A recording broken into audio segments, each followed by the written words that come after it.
Hey everybody, this is the old man in the woods. One thing that I started early carrying when I was hiking and backpacking is one of these wool blankets.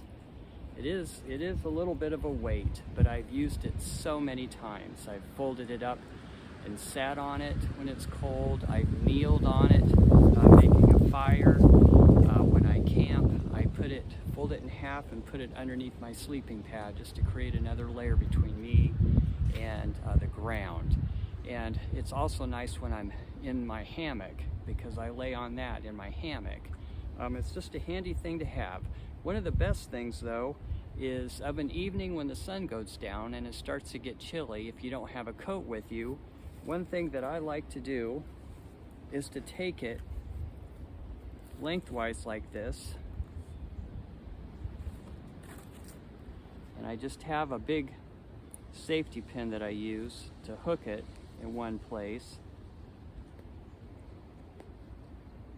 making kind of a hood. And then I take my schmog, my scarf,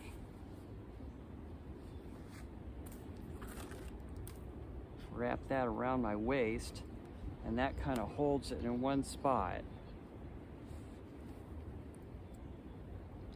That way, if you get too warm, just put your hood down, but your arms, your shoulders are covered.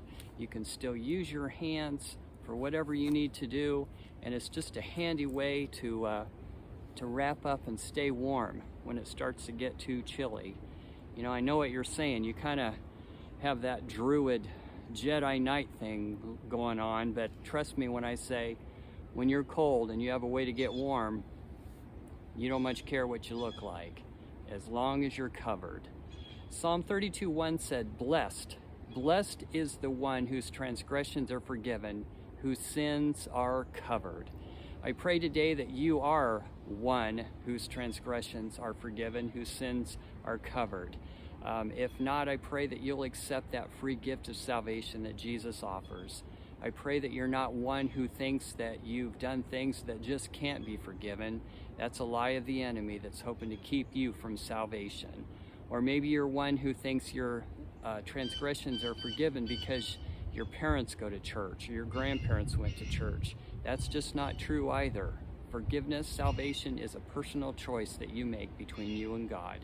So I pray today, wherever you are, if you're not part of the family of God, that you would take that step and accept that gift of salvation that Jesus offers so freely. If you are one that's bothered by things you've done, just come to Jesus. Ask him to forgive those transgressions and to cover your sins. I pray that you have a blessed day. Bye.